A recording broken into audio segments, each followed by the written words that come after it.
All right. Well, by my clock, it is 5 o'clock, so we'll go ahead and get started. Thank you all for joining us on NatSec Nightcap. We're excited today to have Congressman Mike Waltz, U.S. Congressman for Florida's 6th District, and the first former Green Beret ever elected to Congress.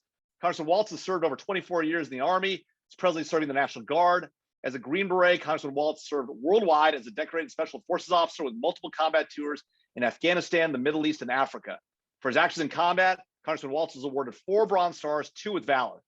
His servant leadership continued in the Pentagon when he was the Defense Policy Director for both Secretaries of Defense Donald Rumsfeld and Bob Gates. He then went on to serve in the White House as Vice President Dick Cheney's counterterrorism advisor. In 2020, Mike was promoted to the rank of Colonel. He's also the author of Warrior Diplomat, a Green Berets Battles from Washington to Afghanistan. Mike, thanks so much for being with us today. Hey, great to be with you. Great to be with you, Jamil. Wish we were in person, man. I know it. With a beer or a bourbon, it always makes the conversation better. Absolutely.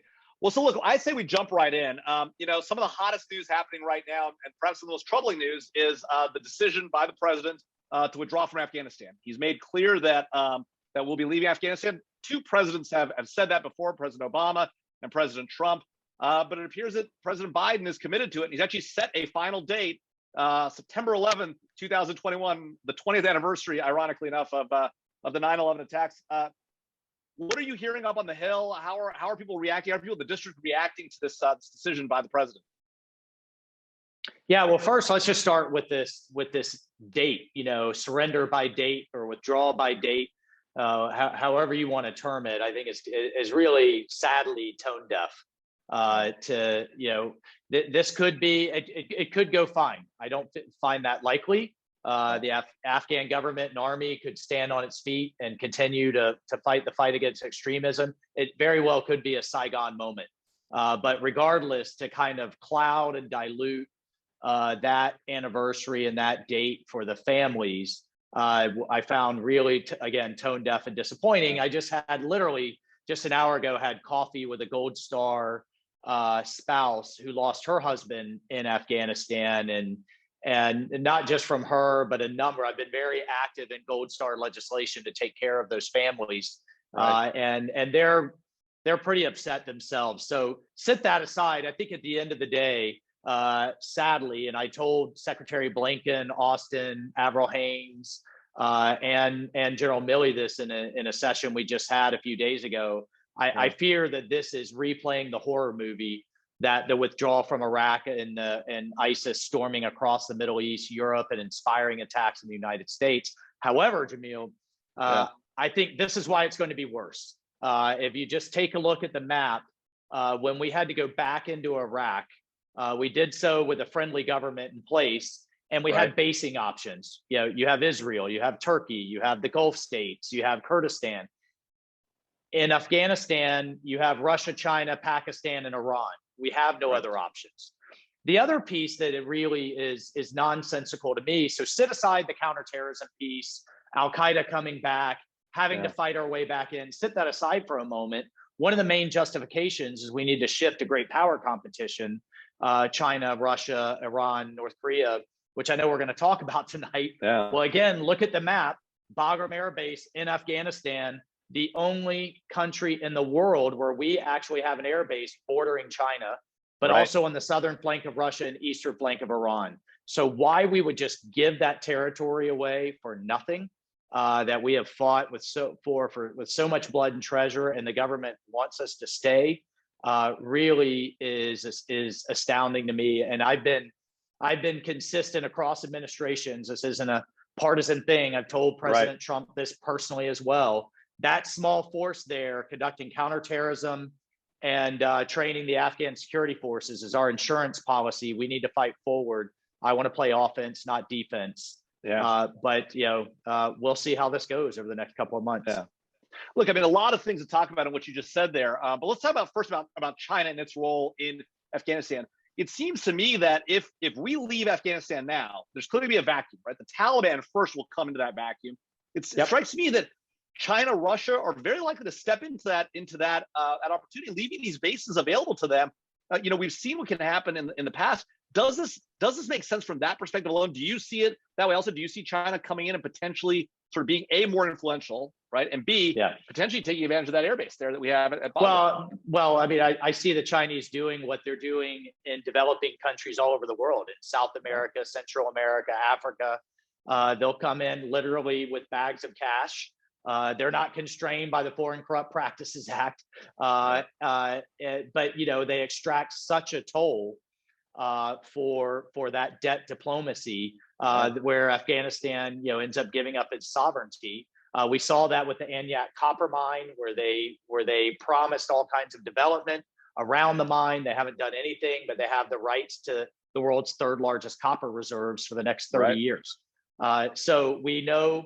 I commissioned years ago when I worked in the Pentagon, helped commission U.S. Geological Survey of Afghanistan. There's $1 trillion plus of critical minerals and rare earths. Yes. So on the one hand, we are all acknowledging in Washington and the national security community that the competition for their rare earths will power the economies of the future. Right. On the other hand, we're sitting on top of $1 trillion with an aligned government, and we're giving it away. Walking away, really, exactly. Literally walking away. It really doesn't make any. And so I see the Chinese moving in that way. The Russians are obviously a very mixed story with their history with Afghanistan. But the other piece, from more of an unconventional warfare standpoint, is Afghanistan borders Xinjiang province, where if you want to get Beijing's attention, as I've told the Pentagon, put a B-2 stealth bomber at Bagram. Make them look over their shoulder rather than just at Taiwan. Right. There are unconventional things we can do to support separatists, to support people fighting for their freedoms, basic human rights, as we did against the Soviet Union years ago. And we have the access and placement to do it. But again, well, we're giving it up, and it boggles my mind. Yeah. Well, let's talk about that for a second. We'll come back to Afghanistan and the larger implications. But let's talk about this situation with Xinjiang province right there, and the situation with Uyghur Muslims. I know that you recently held a roundtable with some leaders from the Uyghur community. Tell us what's really going on there. And we've heard about 1 million plus Muslims being interned in re-education camps. We've heard about the catastrophically poor human rights record of the Chinese regime. I mean, how is it possible that this administration, which purports to have a real committed interest to human rights, is going to walk away from this part of the world, without doing anything substantive on that particular issue? Yeah, what's happening, Jamil, in Western China is genocide in every sense of the definition, not just the State Department's definition, but the Geneva Convention definition that was established after the Holocaust in World War II. A substantial evidence, both leaked internal documents of the Chinese Communist Party, videos, journalistic reports, people being lined up, heads shaved, loaded onto rail cars, shipped into concentration camps, sounds familiar, slave labor, a mass sterilization campaign, Uyghur women being sent to really kind of factory-style hospital rooms to be sterilized so that they can no longer have children. The BBC exposed a mass rape campaign on the part of the prison guards to kind of soil the gene pool. It's eliminating an entire race, ethnicity of people for the worst possible reasons. And yet the international community, this government, and so many others are just turning a blind eye. I've led a resolution for calling for a boycott of what we're calling the Genocide Games in Beijing. I know that is controversial. People are concerned about our athletes and their ability to compete. I am too. I will say the preference was that the games be moved. We've asked the International Olympic Committee to live up to their own moral and ethical code and move the games, while our State Department and 180 human rights groups say that genocide is active and ongoing. They've refused, and since we're now 10 months away, we are calling for a boycott. That is gaining steam. Nikki Haley has gotten on board, Mike Pompeo, the leader of one of Canada's major political parties, has also called for a Canadian boycott. Recent polling shows that 63% of Canadians agree with that on human rights grounds. but the bigger piece is the financial, and this is what it comes down to. It comes down to the amount of money that international organizations who have been corrupted, but multinational corporations who have been corrupted as well. A recent Australian think tank put out a study that 82 international brands, many of which we know very well, and have in our households, are benefiting from slave labor and supply chain in Xinjiang province. Yet we're finding Coca-Cola, Nike, and others lobbied against a bill that we had. And I'll just dive right into the controversy. If you want to donate tens of millions of dollars to social justice causes, if you want to move an all-star game out of Georgia in the name of social justice, fine, that's very debatable, but don't then stand on that hypocrisy when it comes to modern day slavery that's going on at the hands of the Chinese Communist Party. Right. I mean, why is it that Nike, the NBA gets away with sort of kowtowing to the Chinese Communist regime, particularly when we all know all the reporting that's gone on about what's happening in Xinjiang? How I don't understand this. How is it possible? And what, if anything, can the American people, can members of Congress do about it? I know that you worked on the Uyghur Human Rights Act, right? What else can or should we be doing to really raise this issue to the attention of these corporations and these sports leagues? I mean, it's outrageous. To the point of, back to the point of the Olympics, I guarantee you, if any state in the United States wasn't imprisoning 1 million Muslims, our own athletes would be calling for a boycott, right? So I have a hard time intellectually understanding, how it's not okay in one place, but it is, I guess, with a far off distant land. But at the end of the day, everybody is making, the reason the CCP in China is the most insidious threat that I think this country has ever faced is because we're so awash with Chinese money.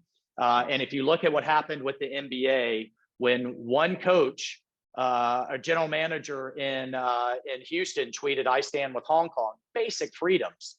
Right. And he was almost fired because the Chinese threatened to cut the NBA off from their market. When H&M, Swedish clothing manufacturer, said, "I'm no longer going to export cotton from Xinjiang province," and they were then boycotted and threatened to be cut off, they held firm, but Hugo Boss caved, right? Yeah. And Nike caved, and Adidas caved. Coca-Cola, which gets a large part of its sugar out of Xinjiang province, it's been very loud on the Georgia issue, but quiet on that one. So the bottom line is it's the bottom line, and they're talking out of both sides of their mouth, and I'm going to continue to call them out for it. And we're working on legislation now that for any company that is sponsoring the Olympics is going to have a price to pay legislatively and from a regulatory standpoint. Right.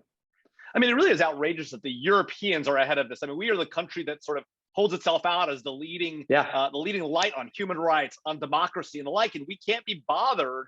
Our companies are not only can't be bothered, are actually going the opposite direction when it comes to democracy and human rights issues. It's astounding.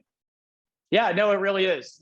Talk's cheap when it comes to good corporate governance. Yeah. Just last piece on that, and I know we'll talk about India in a bit, but I've talked to a number of these companies. If you're willing to just completely compromise yourself when it comes to being able to sell into the Chinese market, let me help you. I'm now the vice chair of the India American caucus. Let me help you sell into the 1.3 billion person market right next door in India, which is often quite difficult. But we will help you do that. The world's largest democracy, in line with our values, in the Quad Alliance, and not seeking to replace the American dream with the China dream, as President Xi is, with an authoritarian vision of the world. No, exactly right. Well, let's just go back for a moment to Afghanistan. Now, one of the things that happened on Afghanistan was when the president decided to pull out, he made very clear that he was discarding the conditions-based approach to withdrawal, right? Which I don't know that the American people really knew what that meant. In your mind, what does that mean, and is that the right thing to do? Well, I think it couldn't be farther from the wrong thing to do, right? And look, I just want to say I understand hard, long, expensive, difficult. No one is probably in Congress suffered There's a few of us that have suffered there and understand the cost of that conflict. But I would take that cost forward rather than those groups regenerating, which they absolutely will do, and the intelligence community is clear they intend to do, Right. and that problem to follow us back home. So I've told those officials, and I'm telling the Biden administration, the next Pulse nightclub, the next San Bernardino, the next box truck attack, in New York, attack Ariana Grande concert, and if we remember that in London, Right. That was hit with a suicide bomber. That's on the Biden administration's hands. You own it. And to have Jen Psaki, the spokeswoman, be explicitly asked if we see the situation on the ground change, which I take that to mean threat reporting against the homeland. Will the president change his mind? And she replied with an emphatic no. I just find that incredibly irresponsible. The number one job of the federal government is to keep the American people safe. Yeah, no, it really is astounding. But this isn't just Democrats, right? To be fair to Biden and Jake Sullivan and the whole team, right? I mean, there are lots of Republicans, a lot of them your colleagues in Congress, who've talked about ending endless wars and the need to bring our troops home. I mean, what is driving this sort of movement, and what is the best response to that? If you, like me, don't believe that that's the right answer, right? That we are benefiting by fighting these wars overseas and responding to terrorists overseas instead of at home. How do you defend? How do we defend this idea that, look, it has been 20 years, but we've been relatively safe for 20 years because we're fighting these folks in Afghanistan and Pakistan. So I'll tell you, for those who say it's been an utter failure, I think having no other 9/11s, despite dozens and dozens of plots to do so, is a success story. Number one. Number two, we aren't there to nation build. I do think we've made a lot of mistakes. You mentioned I wrote an entire book on the mistakes that we've made from my perspective, both in the White House and out in the field. But that small presence conducting counterterrorism and conducting train and equip is an insurance policy against attacks against the homeland, number one. Number two, if your goal is to bring troops home, the true endless war is World War II. 50,000 troops in Japan, 30,000 in South Korea, 30,000 in Germany. Jamil, we still have a battalion rotating to the Sinai from the Suez Canal crisis back in the 50s and 60s. So there are other places with a lot less risk that you want to bring some troops home. And the other piece, that 2,500 that's there, many of them are just going to get dispersed into the Gulf to be ready to go back in. They're not truly going to come home. And if you look at the logistics, for example, the drones, it's actually, we're going to have to deploy more drones with more operators and more maintenance to keep a rotation because of the distances involved. So when you actually unpack it, you don't have many troops coming home because the threat's still there. As long as it's still there, we're going to have to fight it.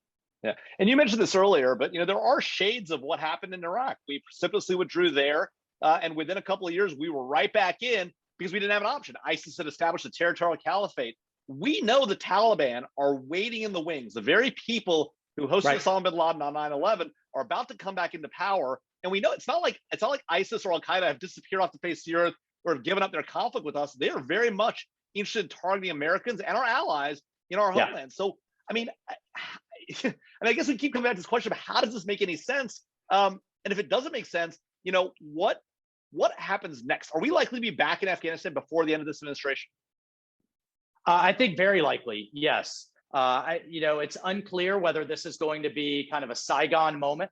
I do think it is likely, unfortunately, that the Afghan security forces will slowly start kind of disintegrating without our logistics support, air support, intelligence support, and the other support that we're providing. And I want to be clear to everyone who hasn't followed this closely. The Afghan forces are out doing the fighting and dying right now. They're losing 30 to 50 a day. In terms of their casualties. We lost none last year. A lot of people who support this policy will say, well, yeah, that was because of the deal the Trump administration set, and we would begin losing folks after May 1st. But even the year before that, in 2019, we lost 6. Everyone is tragic, but we lost more sailors in Navy training accidents in 2019 than we lost in Afghanistan. So the Afghans are out there doing the fighting. Our support is critical. Whether that kind of disintegrates over months or over a few years is unclear at this point. The other piece, and this is critical, is Congress's role. I remind people, we are funding the Afghan security forces to the tunes of billions of dollars a year. And if we no longer have our advisors there to oversee how those monies are spent, I could see the frustration growing over the next couple of years. The first Inspector General report that shows that, we have no idea where those billions went in a budget constrained environment. I see those funds getting cut. The South Vietnamese army fell not right after we pulled out, fell right after Congress pulled the funding. And that's I think the final canary in the coal mine. Yeah, no, it's a real challenge. And for folks in the audience, in about 15 minutes or 15, 20 minutes or so, we'll be taking your questions. So I see some folks already put some questions in the Q&A. Please put them in there. We'll definitely take them here as we get further into this. So, going back to China, right? We've seen a lot of heat and light going on in the South China Sea. We know they sunk a Vietnamese fishing boat in 2020. They've been maneuvering their ships close to U.S. warships. Building military islands, for crying out loud, in disputed waters. They continue to keep pushing sort of the edge on international boundaries. And it's almost even worse in Taiwan, right? We've seen 300 jets over the Taiwan Strait in 2020. We've seen just record numbers. Record numbers, and just in this president's term alone, 25 military aircraft in the air defense zone. Should we be? Are the Chinese really serious about potentially going across the straits into Taiwan? And if so, what's our President theory? Xi's very serious. And don't take that from me, take it from his own speeches. Don't read the official translations because they're deliberately watered down. There's a number of groups that do the actual translations. He is telling his forces to prepare for war. The moves that he's making within his own Politburo and militarily are, that's clearly the case.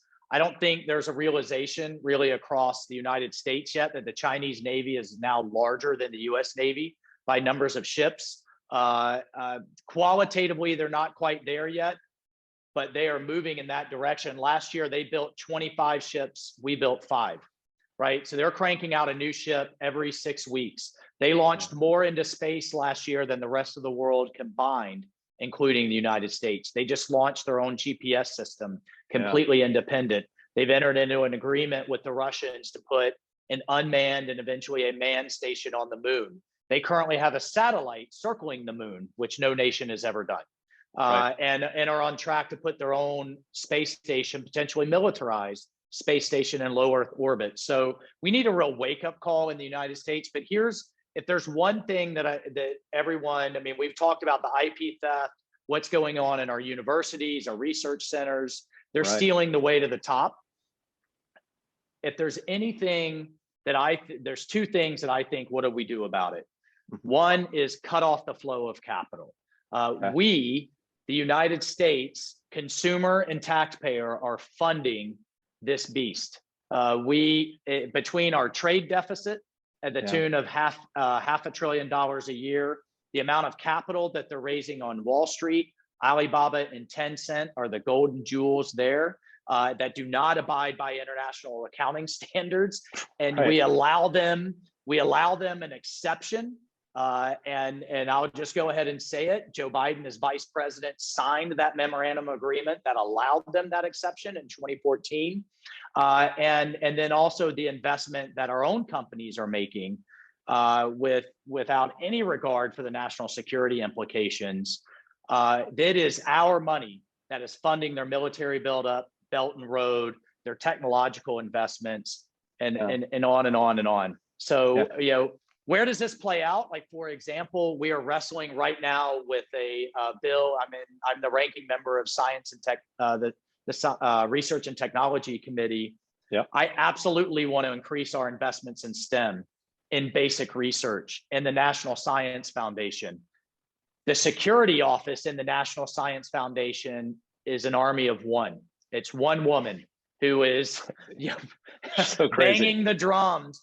The IG office in the National Science Foundation has had 1,000% increase in referrals from the FBI on fraud, theft, and abuse from Chinese nationals. Right. So as you are going to hear in the coming months, the Senate, Senator Schumer wants to take them from 8 billion to 100 billion because they want to keep up with China in terms of technological investments. If that's flowing right over to Beijing, I can't support it. Yeah. So it has to come with it's walking right out to the back door. So between our tax and investment dollars going over there, and then our research and development dollars also going over there, we will look back, historians will look back on this and just absolutely shake their heads.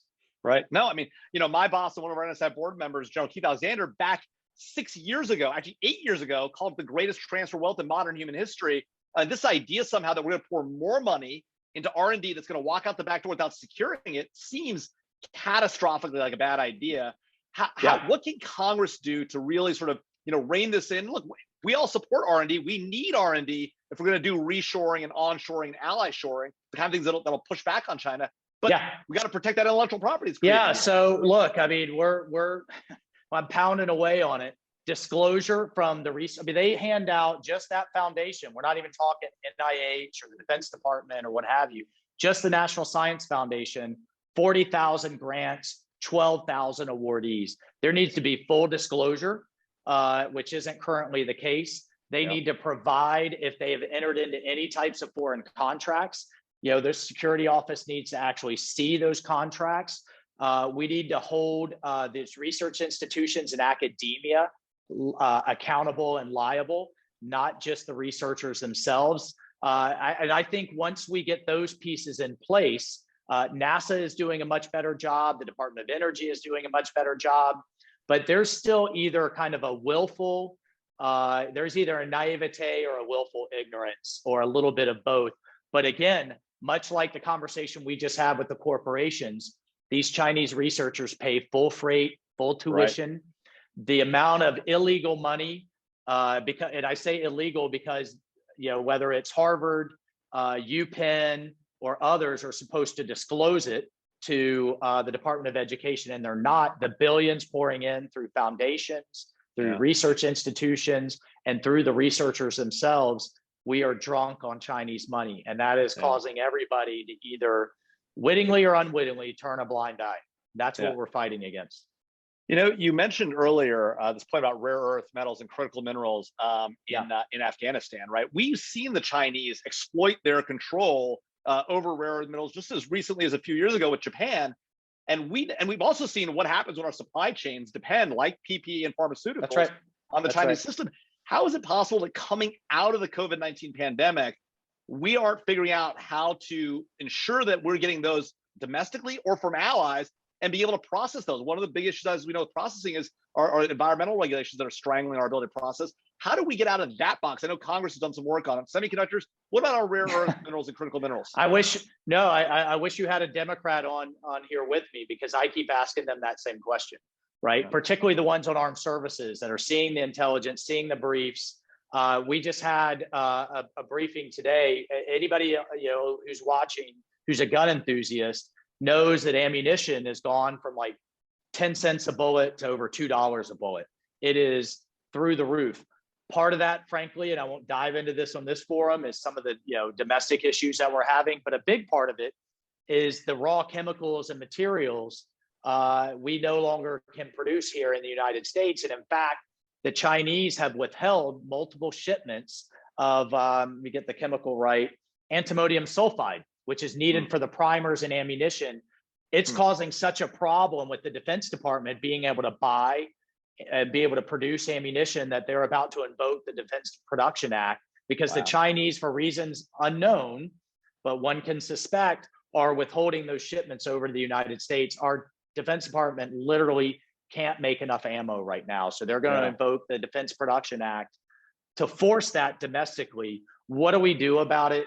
I mean, you hit the nail on the head. It takes the average mining or processing entity in the United States 7 to 10 years to get permitted. In Australia, it's 2 to 4.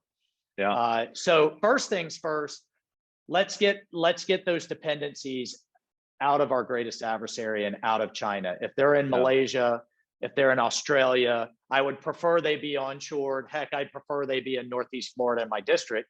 But if we can't get them to the United States for a variety of reasons, it doesn't make business sense, or we don't have the domestic capacity, let's get them out of China.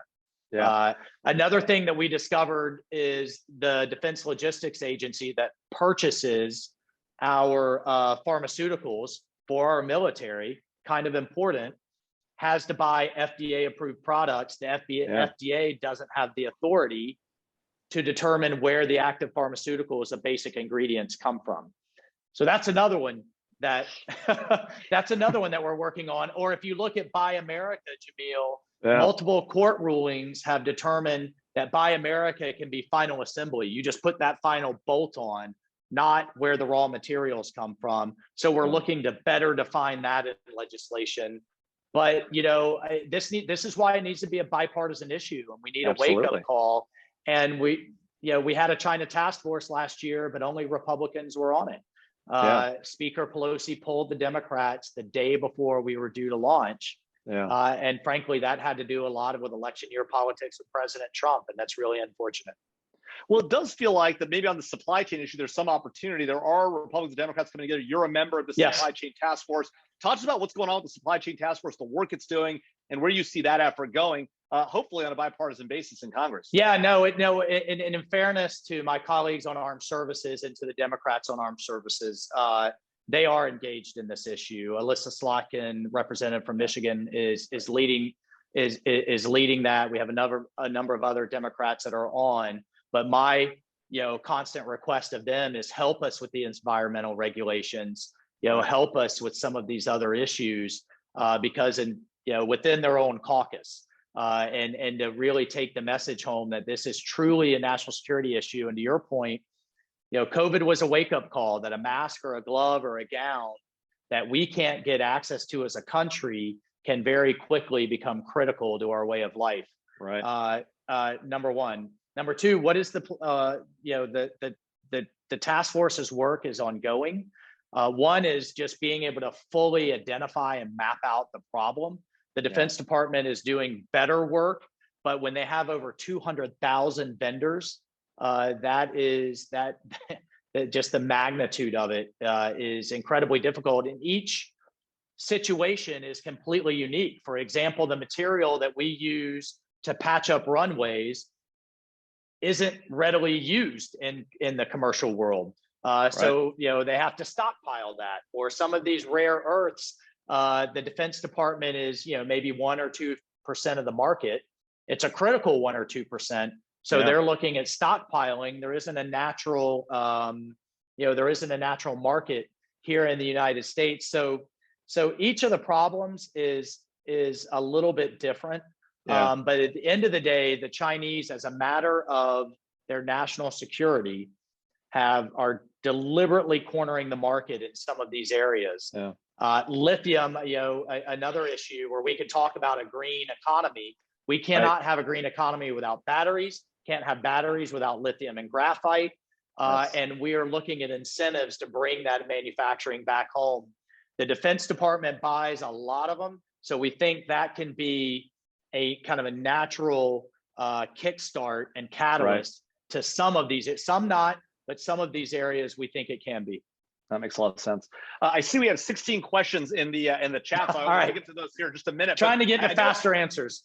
I do want to hit two issues before we go to the audience questions. One, talk to us about we've heard a lot of discussion. You mentioned it earlier, this Belt and Road Initiative by China. What is the Belt and Road Initiative? What does it mean? What have they done so far? And how concerned should we be as Americans about this massive infrastructure investment effort by the Chinese government? Yeah, so it's basically think of the Chinese right now as the payday lenders of the world, where they go into impoverished countries, give loans that they know the country can't repay, and they take as collateral ports, electrical grids, mountain ranges. Right now, for example, and it's right in our backyard. And this is a case in point with one of the ports on the edge of the Panama Canal. The Panamanian government was cash starved. The Chinese threatened or basically financed finishing one of the ports. Panamanian government couldn't pay the debt, so they took the port as collateral. Then they state subsidized, allowed that port to drop their prices almost to zero, put the neighboring competitor two ports almost out of business, and then bought up the distressed assets. Guess what? The Chinese own both sides of the Panama Canal. That's kind of important if we need to get ships, particularly our Navy, from east to west to surge to any kind of contingency. Look, another case in point in Argentina, they took a mountain range as collateral. That was kind of odd. It was beautiful down in Patagonia, but they didn't build a tourist destination. They built a space tracking station right in line with our polar launches that launch over the South Pole. And that can also track theirs around the world. They're doing it all over Africa, all over South and Central America. I have a chart here. They now control or have major investments in 60 port projects. And they just bought up fishing rights in the Bahamas in the wake of Hurricane Dorian. Those fishing rights happened, which is just a few miles offshore in Florida, but happened to sit adjacent to the Navy's underwater testing center, which is basically their Top Gun for submarines, where they test all of our stealth technology. Big coincidence, but all over Central America, all over South America. So they're leading with their soft power. And we have a relatively, here's the good news. Yeah. And this is where I think, Democrats really should join us in this, where they do go in, they don't hire local labor. They bring in literally battalions of Chinese labor. Right. They deny the local government access in many cases to these projects. They often are bribing kind of one side of their political spectrum, but when that flips, the other side's pretty upset about it. And their environmental record is horrendous with, chemicals, being and garbage and just everything you can imagine being dumped into local waterways, strip mining, where it's really upset a lot of the South American countries is their fishing fleet when it comes in, the one that's around the Galapagos Islands right now, isn't a couple of dozen vessels. It's the size of our entire Navy. It's 300 to 400. They're doing the same thing in the Arctic right now, where they're kind of strip fishing. They're strip mining the ocean, and the environmental impact, both maritime and on land, is just terrible. So we are going back in diplomatically with our values, but we need to go back in a bit with the Development Finance Corporation. Yes, and help finance some of these countries into a better place, but in line with our values, not the authoritarian regime. So we are seeing some countries learn their lessons, but it's difficult in some of the more corrupt places of the world. Yeah, man, I do really want to talk about space. I want to talk about Iran, but we've got a ton of questions. So we'll go to those questions. We'll come back. Maybe we'll come back to space and Iran. So sounds good. So you did raise the issue. So I'm going to ask the question. So Ambassador Sidney Corville, served the Obama administration, asked why it's necessary to compare the situation of voter suppression in the U.S. to the situation of genocide in China. Right? What do you think about Ethiopia? Should we not have to choose? What about South Africa and apartheid? What's different now? Well, I would fully supported, years ago, I was pretty young at the time, the stand against apartheid. I think this is about basic human rights. I just voted for a resolution condemning the Saudis for the Khashoggi awful incident that happened there. So I do think we need to take a consistent stand. That is difficult. I'll fully admit. I mean, this is really a debate of realpolitik versus, the kind of the old Kissinger model versus a human rights-based model. But for companies, this is where I'm really drawing the distinction. For companies to boycott one, when really, frankly, there's not a lot of money necessarily at play, but not another when it's all about the bottom line. I do think we need to call out that hypocrisy. And on a separate issue, if you really unpack the Georgia voting law, I do not think requiring ID is suppressing the vote. I do not think that a drop box in every county, when heretofore there were none. And I think if we're going to be consistent, then we'll look at, for instance, New York, which still has excuse voting or mail voting only versus no excuse voting that you have in Georgia. If you look at Delaware or Colorado, that has much tougher ID requirements. So let's look at, if we're going to compare voting laws, let's look at consistency across the states. Yeah.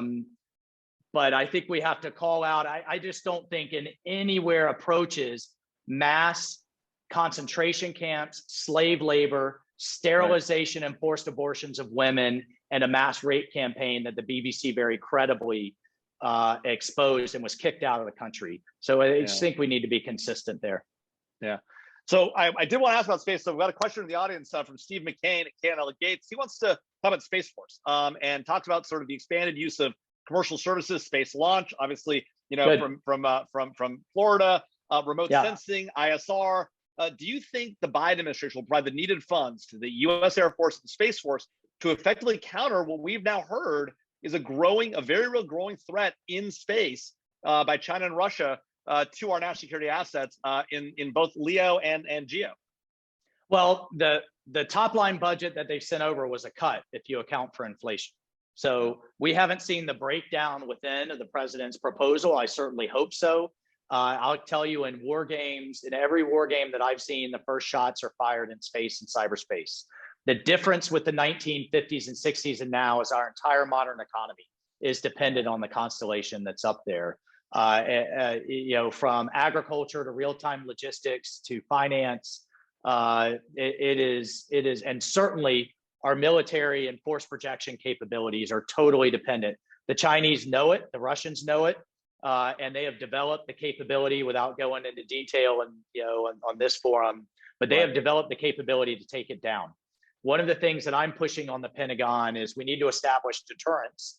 That means we need to declassify some of our capabilities. I want our adversaries to know what we can do to theirs, and establish a level of deterrence up there. But I have to tell you, there's not many classified briefs that really at this point, kind of make the hair stand up on my neck. The space threat brief does, because once you realize both our economic dependencies and our military dependencies, if we go dark and they take those capabilities out, we are really significantly degraded. And that also applies to our nuclear deterrence as well. Our ability to see what's coming over the horizon and give the commander in chief those precious minutes to make a decision. If those go dark, excuse me, I think we had their little technical issue, but I don't know if those were the Chinese, but if those go dark, we're in trouble. Yeah.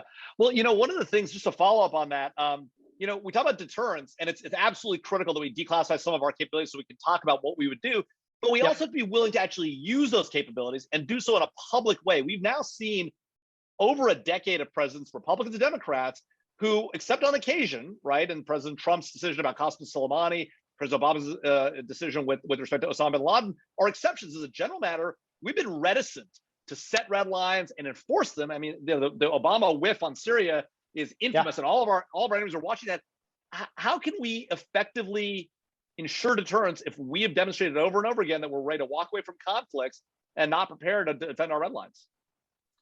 Well, look, I mean, authoritarian regimes are emboldened by perceived weakness, whether it's fair or not. It's their perception, and they're deterred by strength. So if you look up, for example, if you think back to the run up to Soleimani, we had multiple of our drones that were shot down.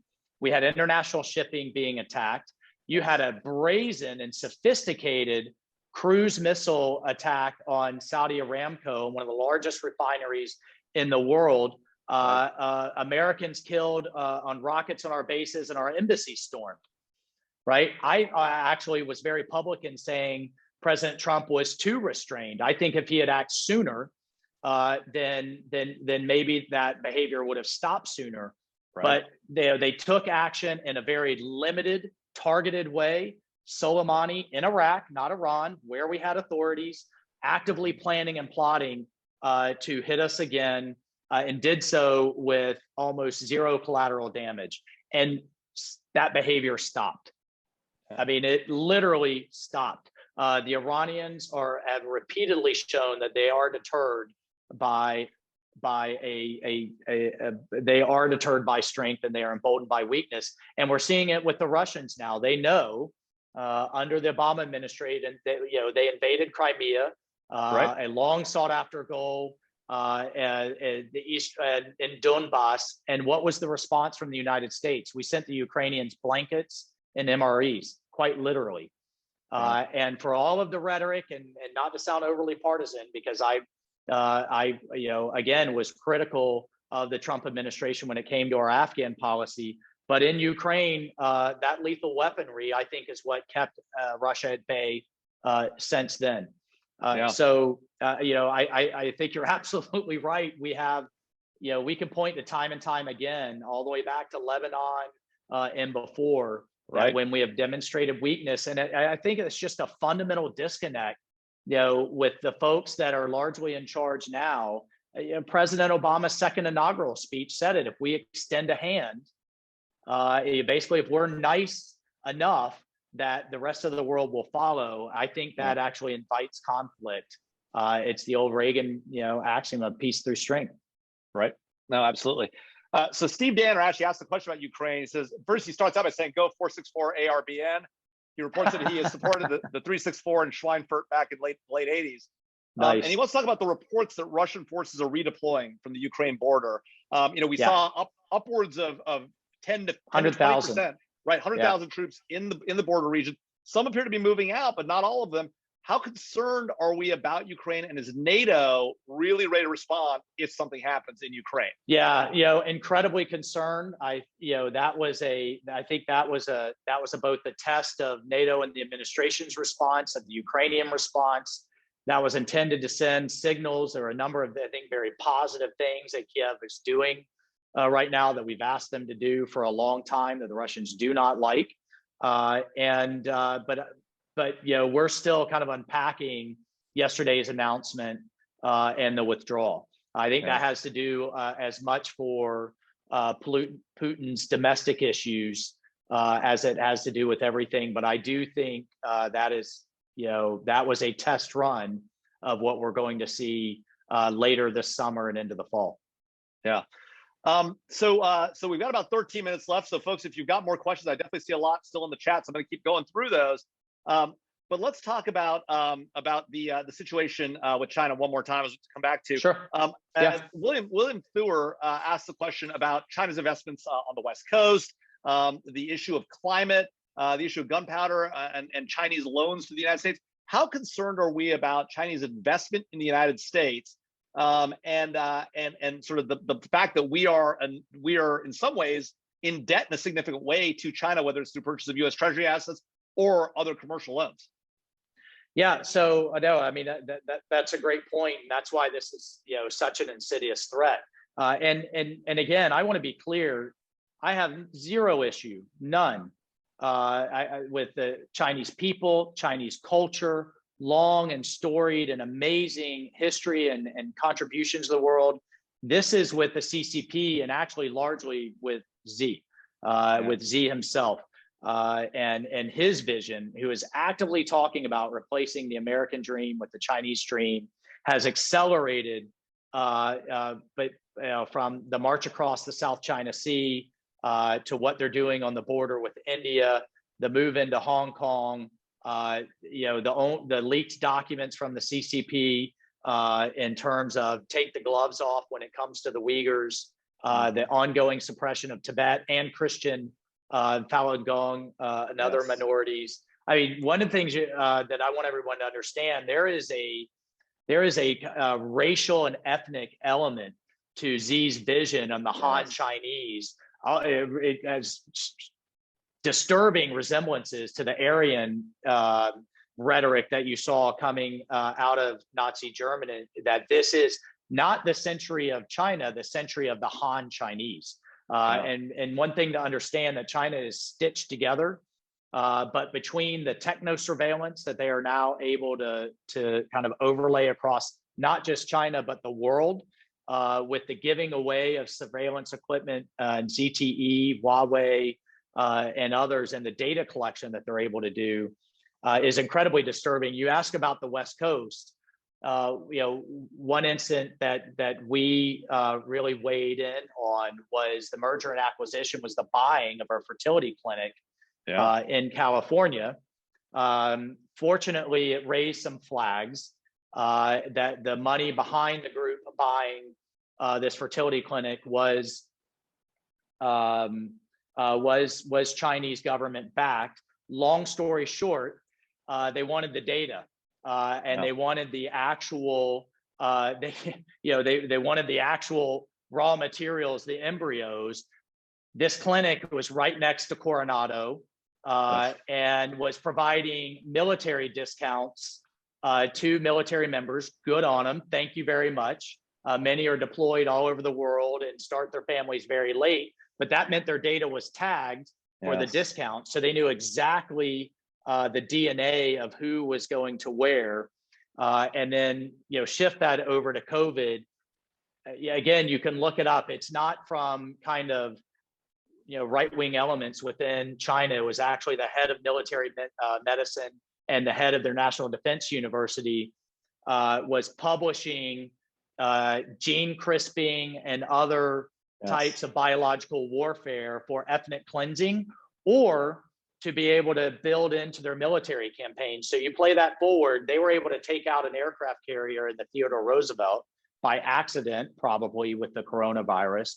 But if they could unleash a virus in a port city that only targets certain ethnicities or gene sequences found in Americans, they could literally, and eventually you play that forward, unleash it in a stadium that targets Jamil Jaffer's gene sequence. This sounds like crazy Tom Clancy science fiction book, but it's in their own military writings if you get the actual translations. And those types of targeted investments. The final piece is through M&A, they have been targeting mergers and acquisitions, key technologies, nanotechnology, robotics, advanced materials that have seemingly civilian uses.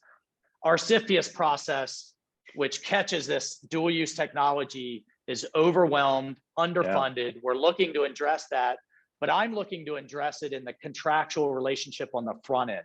If you do business with the Department of Defense, you are precluded from doing certain things with that company on the back end on an exit, rather than playing defense and hoping CFIUS catches it.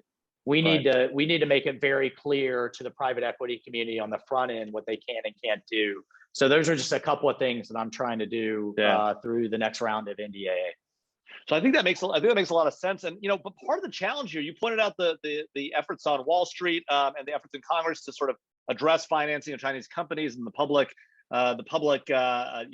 listing of Chinese companies and their makeup in indices. Right, there's been a lot of talk about this.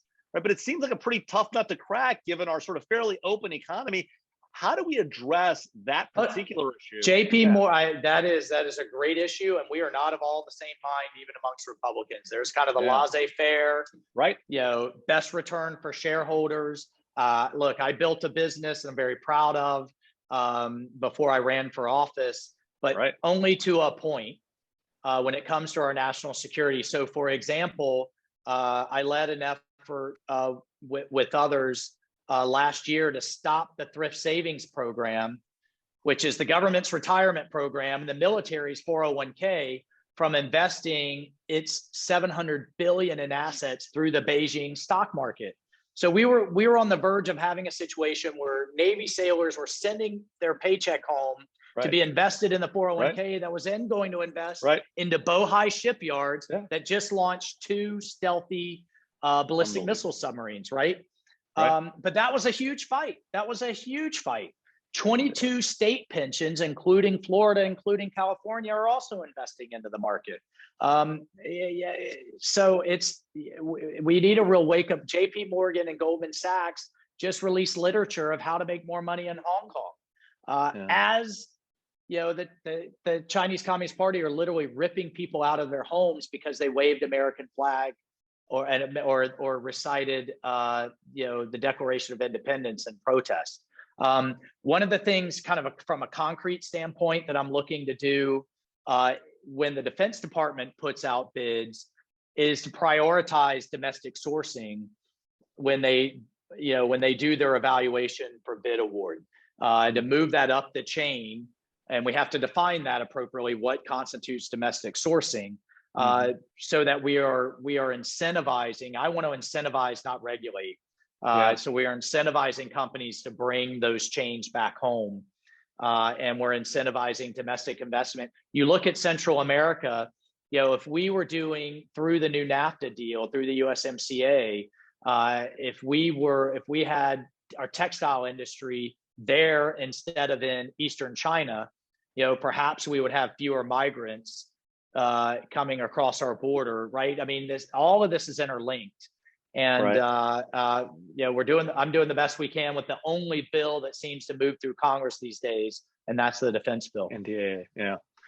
Bradley Fowler asks, is there any way for our national security community or industry, is it even possible to partner with China when it comes to cybersecurity public policy, or are we just too far apart in our views on what cybersecurity means? Here, with Z in charge, I would say no, because, and I hate to be so absolutist about it, but under their national security law, the most well-meaning individual, the most well-meaning company, when they're tapped on their shoulder, they have to provide that data and they have to provide that IP. And we've seen many, many instances where the families back home are held as collateral, and you understand how important the family unit is in Chinese culture. That is a powerful, it's sad, but that's a powerful tool. So I don't see it. Yeah. Well, look, I mean, what a great opportunity. Thanks for taking the time. Mike, thank you for your service to our country. It's amazing. The first Green Beret elected to Congress. Amazing book, Warrior Diplomat. Thanks for being here with us. And thanks for taking the time to talk about this very real threat that we face out in the world. Yeah, happy to. So there's been 4 Navy SEALs, only 1 Green Beret. I just tell them it takes 4 of them to equal 1 of us. And then, no, in all seriousness, hey, Jamil, thanks for what you do. I wish I could give it to you, but I have one of my coins here to add to your collection. And importantly, it's also a bottle opener. So, put it on your bar and have a practical use. Look, thanks for all that you do. It's really important that we get these issues out in the broader kind of, public discourse, to understand that when they pick something up and it says made in China, that there's consequences, whether it's in Walmart or whether it's in a stock trade, that there's consequences to that decision. And bringing these national security issues back home to people's everyday lives, absolutely, I think it's God's work, man. So happy to do it. Absolutely. Well, listen, I just want to thank some of our audience members. I see Brent McIntosh, who's on our board of advisors, Ambassador Sidney Corville, we mentioned Ron Gula. Thanks to all of you who attended today. Don't forget to check out nationalsecurity.gmu.edu, where we talk about these issues and take a very realistic and tough view on American national security. Stay tuned for our next NatSec Nightcap next month. We'll also be doing Hack Capital on May 4th. We'll be doing a session on Gitmo on May 5th. And check out our brand new blog, The Skiff, at theskiff.org. Don't forget to follow us on LinkedIn and Twitter at Mason NatSec. And we got 3 awesome podcasts, Fault Lines, NSI Live, and the awesome Iron Butterfly, which features the stories of amazing women in the intelligence community. Thanks, everyone, for joining us. Thank you, Congressman Waltz, and have a great night, everyone.